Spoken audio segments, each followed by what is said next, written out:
everyone. Today's our topic is transportation in plant. Plant में food and water mineral का जो transport है वो कैसे होता है। तो ये होता है टू टाइप से। First is xylem tissue, second is phloem tissue. Okay, जो जाइलम टिश्यू है वो कंटेन करता है xylem fibre, xylem vessel, xylem tracheids और जाइलम पैरेन्काइमा। ओके, तो ये है ये यहाँ पे क्या होते हैं जाइलम टिश्यू, ठीक है, जो क्या करते हैं वाटर और मिनरल्स को कैरी करते हैं। कहाँ से? रूट्स के थ्रू, ठीक है। रूट्स किससे कनेक्ट होती हैं? सोइल से। सोइल क्या करेगी? वाटर को एब्जॉर्ब करेगी, एब्जॉर्ब करके रखती है ना, ठीक है। तो सोइल से जो रूट्स हैं, रूट्स वाटर को एब्जॉर्ब करेंगे, मिनरल्स को, ठीक है। और यहाँ से ये क्या है? जाइलम वेसल्स हैं, ठीक है। जाइलम वेसल या जाइलम टिश्यू बोलो आप, ठीक है। तो इनके थ्रू जो वाटर है वो कहाँ पे आ जाएगा? लीफ में आ जाएगा। कहाँ पे? लीफ में। अब जो लीफ है, लीफ में क्या होती है? Guard shell. लीफ में क्या होती हैं? गार्ड शेल होती हैं। गार्ड शेल का क्या काम क्या होता है? गार्ड शेल ओपन और क्लोज होती हैं, जो वाटर और कार्बन डाइऑक्साइड का ट्रांसपोर्टेशन होता है लीफ में, ठीक है। अब जो गार्ड शेल है उनमें जो वाटर और मिनरल्स है वो कैसे एंटर करते हैं? Through stomatal pores. किसके थ्रू?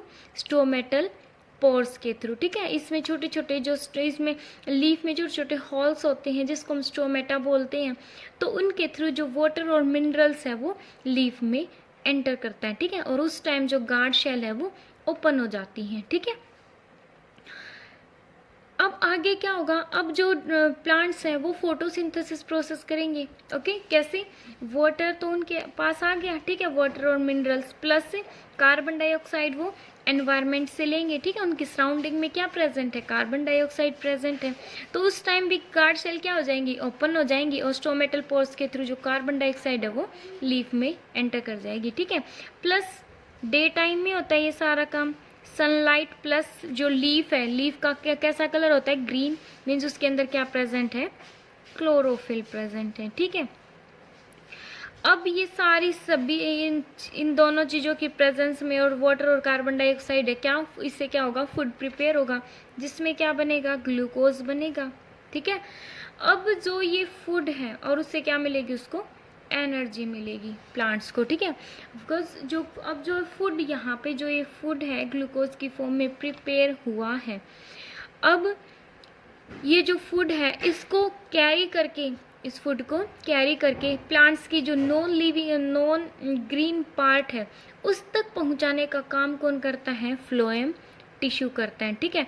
जो ये जाइलम टिश्यू है ये यूनिडायरेक्शनल होता है, ठीक है। इसमें जो वाटर और जो मिनरल्स हैं, ठीक है, वो किस डायरेक्शन में? वो अपवर्ड डायरेक्शन में जाते हैं। लीफ के पास जाएगा ना वाटर और मिनरल्स, तो ठीक है। तो ये होती है जो जाइलम टिश्यू का काम होता है वो क्या होता है? यूनिडायरेक्शनल।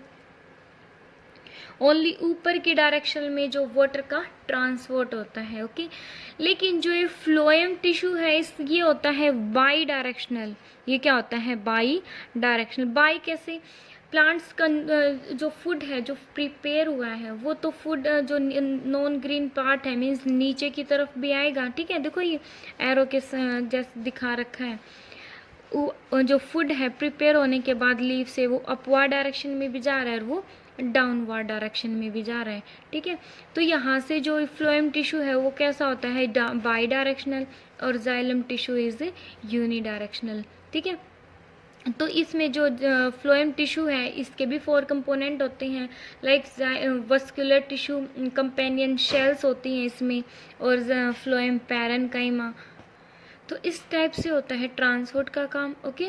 अब जो यहाँ पे एक्सेस ऑफ वाटर बच जाता है या एक्सेस ऑफ कार्बन डाइऑक्साइड बच जाती है, तो जो गार्ड शेल है वो क्या हो जाएंगी? क्लोज हो जाएंगी, और एक्सेस ऑफ कार्बन डाइऑक्साइड वहाँ से रिलीज हो जाएगी। और जब अगेन जो लीफ है वो फोटोसिंथेसिस प्रोसेस करती है वो उसको दोबारा से यूज़ कर लेती है, ओके। एंड अगर यहाँ पे एक्सेस ऑफ वाटर बचता है ठीक है, एक्सेस ऑफ वाटर बचेगा तो जो एक प्रोसेस होती है जिसको हम बोलते हैं ट्रांसपायरेशन प्रोसेस, उसके थ्रू जो वाटर है वो एवापरेट हो जाता है लीव से। ठीक है, वाटर क्या हो जाएगा सराउंडिंग में एवापरेट, जो एक्सेस वाटर बचेगा फोटोसिंथेसिस प्रोसेस के दौरान, तो एक्सेस वाटर एवापरेट हो जाएगा उस किससे, कहाँ से, लीव से, उसको हम बोलते हैं ट्रांसपायरेशन प्रोसेस। ओके, और ये कैसे एवापरेट होएगा, थ्रू द स्टोमेटा। ठीक है, स्टोमेटल पोर्स के थ्रू ट्रांसपोर्ट हो जाएगा। ठीक है, एवापरेट हो जाएगा। तो जो ट्रांसपायरेशन प्रोसेस है उसका यूज़ क्या होता है, उसके एप्लीकेशंस क्या क्या हैं, उसकी एप्लीकेशन होती है, एक तो ये रेगुलेट करता है वाटर की अमाउंट को। ठीक है, लीफ में जो वाटर की अमाउंट है उसको रेगुलेट करता है। ठीक है, सेकेंडली ये वो प्लांट में जो प्लांट का जो टेम्परेचर है उसको रेगुलेट करता है। ठीक है, तो इस टाइप से होता है ट्रांसपोर्ट इन वाटर। जाइलम जो टिश्यू है वो क्या करते हैं, वो वाटर और मिनरल को कैरी करते हैं सोइल रूट से। ठीक है, रूट्स क्या करेगी, सोइल से कैरी करेगी, रूट से क्या जो जाइलम टिश्यू है वो कैरी करेंगे और उसको लीफ तक पहुंचा देंगे। लीफ में प्रोसेस होएगी, फूड प्रिपेयर होएगा। फूड जो प्रिपेयर होने के बाद फ्लोएम टिश्यू क्या करेंगे, उसको हर डायरेक्शन में प्लांट में जो जो भी उसका नॉन ग्रीन पार्ट है वहाँ तक पहुंचा देंगे। ठीक है, अब जो प्लांट क्या करेगा, कुछ जो भी फूड है उसको स्टोर कर लेता है। ठीक है, in the form of fruits. ठीक है, फ्रूट्स की फॉर्म में उसको स्टोर कर लेता है। ठीक है, तो ये होता है हमारा ट्रांसपोर्ट इन प्लांट। अगर next topic is excretory system in plant, कि प्लांट में जो एक्सक्रिएशन है वो कैसे होता है। First is oxygen, oxygen is removed from leaves during photosynthesis. Photosynthesis के ड्यूरिंग क्या क्या प्रोसेस होती है फोटोसिंथेसिस में, कि जो कार्बन डाइऑक्साइड प्लस वाटर और सनलाइट प्लस क्लोरोफिल की प्रेजेंस में क्या क्या बनता है, ग्लूकोज प्लस से ऑक्सीजन गैस रिमूव होती है। तो जो ऑक्सीजन निकल रही है वो भी क्या है, उसका वेस्ट प्रोडक्ट ही है। ठीक है, ऑक्सीजन प्लांट का तो वेस्ट प्रोडक्ट है, बिकॉज वो उसको बाहर निकाल रहे हैं और हमारे लिए क्या है, यूजफुल है। ठीक है, हम उसको यूज कर रहे हैं। तो ऑक्सीजन रिमूव होती है फ्रॉम द लीव से, तो ये क्या है, उसका एक्सक्रिएशन है। सेकंड क्या है, plant also remove carbon dioxide gas which again use for photosynthesis. और जो प्लांट है वो जो excess amount of carbon dioxide बच जाती है फोटोसिंथेसिस प्रोसेस के ड्यूरिंग, तो उसको भी तो वो क्या करते हैं, वो गार्ड शेल क्लोज हो जाते हैं और वो कार्बन डाइऑक्साइड गैसें बाहर चली जाती हैं, जिसको वो दोबारा यूज कर लेते हैं। ठीक है, तो जो carbon dioxide excess amount of carbon dioxide जो बाहर गई है वो भी क्या उसका वेस्ट ही है। ठीक है, वो भी उसका एक्सक्रिएट ही माना जाएगा। ठीक है, कि उसने उसको एक्सक्रिएट कर दिया कार्बन डाइऑक्साइड को। ठीक है, third is plant removes excess amount of water. Plant क्या कर रहे हैं, जो एक्सेस अमाउंट ऑफ वाटर है वो ड्यूरिंग ट्रांसपायरेशन प्रोसेस, मैंने जस्ट अभी बताया कि जब एक्सेस अमाउंट ऑफ वाटर बच जाता है तो प्लांट जो लीव्स है वो क्या करती हैं, वो वहाँ से जो वाटर है वो एवापोरेट हो जाता है। ठीक है, उस किसके थ्रू, स्टोमेटल पोर्स के थ्रू। उस प्रोसेस को हम बोलते हैं ट्रांसपायरेशन प्रोसेस। ओके, तो लीव से ट्रांसपायरेशन प्रोसेस के थ्रू जो एक्सेस अमाउंट ऑफ वाटर है वो भी बाहर निकाल दिया जाता है। ठीक है, ये भी क्या है, उसका एक्सक्रिएट ही है। ठीक है, थर्ड जो fourth is bark of the tree, जो पेड़ की जो छाल होती है ना, बार्क होती है स्टेम के ऊपर, वो भी क्या है, उसमें भी बहुत सारी डेड शेल्स होती हैं। जो आपने देखा होगा, जो उसकी बार्क होती है वो थोड़ी थोड़ी मीन्स उतरती रहती है छोटे छोटे अमाउंट्स में इस टाइप से, तो वो भी क्या, उसमें बहुत सारी डेड शेल होती है, वो भी क्या उसका एक्सक्रिएट ही है। लास्ट इज रेजिस एंड गम्स, जो प्लांट्स हैं जो उसमें गोंद होती है या फिर जो गम लगी होती है ना प्लांट, वो भी क्या उसका एक्सक्रिएट ही है। नेक्स्ट इज ड्राई लीव्स, जो ड्राई लीव्स हो जाते हैं, जो डेड हो जाते हैं बिल्कुल, वो क्या हो जाते हैं, वो पेड़ से नीचे गिर जाते हैं। ड्राई जो ब्रांच वगैरह होती हैं वो भी नीचे गिर जाती हैं।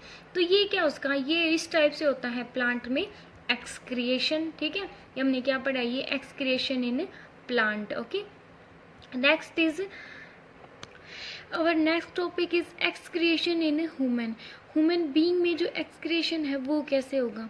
तो इसके जो मेन ऑर्गन होते हैं, एक्सक्रेटरी सिस्टम है जो ह्यूमन बीइंग में, उसमें जो मेन ऑर्गन है वो होते हैं, उसमें 2 किडनी होती हैं, 2 यूरेटर्स होते हैं and 1 is bladder and urethra. ठीक है, मैं आपको इसकी फिगर दिखा रही हूँ। ये होता है एक्सक्रिएशन इन ह्यूमन। ये जो किडनी है वो कहाँ पे होती है, वो जस्ट जो हमारी वेस्ट होती है ना, वेस्ट से जस्ट नीचे होती है। ओके, प्रत्येक जो भी ह्यूमन बीइंग है, सभी पर्सन में 2 किडनी होती हैं। कितनी किडनी होती हैं? 2। That is left, that is right and that is left. ठीक है, जो ब्लड है वो कॉन्स्टेंटली फ्लो करता है इन किडनीज के अंदर। ठीक है, अब एक होता है यहाँ पे क्या है, लेफ्ट साइड, राइट साइड में रीनल आर्टरी। ठीक है, जो किडनी आर्टरी बोल रहे हैं जिसको बोलते हैं, ये है रीनल वेन्स। ठीक है, ये क्या है? रीनल आर्टरी, ये है रीनल वेल, ये है 2 किडनी। ठीक है, ये बिन्स की शेप में होते हैं, जो बिन्स होते हैं ना उनकी शेप में होती है। ये है हमारे यूरेटर्स जो कि ट्यूब्स की फॉर्म में है। ये है bladder and that is urethra. ठीक है, जो कंट्रोल करता है फ्लो ऑफ यूरिन के फ्लो को कंट्रोल करता है। ठीक है, ये था इसका लेवल डायग्राम। अब हम इसको एक एक करके समझते हैं। ठीक है, जो रीनल आर्टरीज हैं वो क्या करेंगी, वो जो डर्टी ब्लड है, अब देखो जो बच्चे, जो भी हमारा ब्लड होता है ना, वो उसमें बहुत ज़्यादा मीन्स वो प्यूरिफाई नहीं होता, उसमें बहुत सारे डर्टी कंपोनेंट होते हैं। लाइक उसमें सॉल्ट होता है, उसमें यूरिया, सॉल्ट और बहुत सारे waste products like excess of water हैं। ठीक है, ठीक है, तो जो किडनी क्या करेगी, वो इस ब्लड को प्यूरिफाई का काम करती है। ठीक है, किडनी क्या करती है, ब्लड को प्यूरिफाई करने का काम करती है। तो जो रीनल आर्टरी है, आर्टरी क्या करेगी, ब्लड को कहाँ पर, क्या ब्लड को कैरी करती है। ठीक है, हर सेल से, एवरी सेल से ब्लड को कैरी करेगी। और ब्लड के अंदर क्या है, बहुत सारे वेस्ट प्रोडक्ट होते हैं, पॉइजनस सब्सटेंस हम बोल सकते हैं। ठीक है, लाइक यूरिया है, सॉल्ट है या एक्सेस ऑफ वाटर है, तो वो क्या करेगी, उसको राइट वाली जो किडनी है वहां तक पहुंचा देती है। ठीक है, अब जो राइट किडनी है, अब जो ये लेफ्ट और राइट दोनों किडनी है वो क्या करेगी, वो ब्लड को प्यूरिफाई करने का काम करती हैं। ठीक है, अब जो ये वेस्ट प्रोडक्ट है जिसमें एक्सेस ऑफ वाटर है, इन सबको ये कन्वर्ट कर देती है येलोइश लिक्विड के अंदर। ठीक है, किस में, येलोइश लिक्विड के अंदर कन्वर्ट कर देती है, जिसको हम बोलते हैं यूरिन। ठीक है, जिसको हम क्या बोलते हैं, यूरिन बोलते हैं। ठीक है, अब जो प्योर लिक्विड है, जो हमारा जो इसने किडनी ने क्या किया, उसको प्यूरिफाई कर दिया। ठीक है, और जो वेस्ट प्रोडक्ट है उसको कन्वर्ट कर दिया किस में, यूरिन के अंदर। अब जो किडनी अब जो प्यूरिफाई जो ब्लड है, जो बिल्कुल प्योर है, वो रीनल वेन के थ्रू हर शेल तक पहुंचा दिया जाता है। ठीक है, रीनल वेन क्या करेगी, जो प्यूरिफाई ब्लड को शेल्स तक पहुंचा देगी। ठीक है, अब जो यूरिन है, यूरिन क्या होएगा, यूरिन यूरेटर्स में आ जाएगा। ठीक है, यूरेटर्स क्या होती हैं, ट्यूब्स होती हैं। ठीक है, यूरेटर क्या होती हैं, ट्यूब होती हैं जो कैरी करती हैं यूरिन को, कहाँ से, किडनी से। ठीक है, और उसको ब्लैडर में पहुंचा देती हैं। कहाँ पे पहुंचा देती हैं, ब्लैडर में। ब्लैडर क्या है, ब्लैडर एक बैग है। ठीक है, ब्लैडर क्या है, एक बैग्स की फॉर्म में है ना ब्लैडर, जो क्या करता है, जो यूरिन को स्टोर करता है। ब्लैडर क्या करेगा, ये स्टोर करेगा यूरिन को, कब तक, जब तक हम टॉयलेट नहीं चले जाते। ठीक है, अब जो ब्लैडर से जो यूरिन है वो कहाँ पे चला जाएगा, यूरेथ्रा में चला जाएगा। यूरेथ्रा क्या है, एक ट्यूब होती है। ठीक है, जो कलेक्ट करती है यूरिन को। ठीक है, अब जो यूरिन है वो यूरेथ्रा के थ्रू बाहर निकल जाता है। ठीक है, ये होता है हमारा एक्सक्रिएशन इन ह्यूमन। ठीक है, बिल्कुल बहुत ज़्यादा इम्पोर्टेंट है। ओके, किडनी क्या करती है कि इसमें जो मेन इंपॉर्टेंट जो ऑर्गन्स होते हैं वो हर पर्सन में क्या होती हैं, 2 किडनी होती है। ये हमारी वेस्ट के जस्ट नीचे होती हैं, लेफ्ट और राइट किडनी। यूरेटर्स होते हैं। ठीक है, एक ट्यूब ही होती हैं। ठीक है, जो कैरी करती हैं ब्लड को, यूरिन को किडनी से, और वो ब्लैडर में पहुंचा देती हैं। ब्लैडर क्या करता है, ब्लैडर एक बैग है जो यूरिन को कलेक्ट करता है, उसको स्टोर करता है। ठीक है, और उसको बाद में जब तक, कब तक स्टोर करता है, जब तक हम टॉयलेट नहीं चले जाते। ठीक है, ये था एक्सक्रीशन इन ह्यूमन।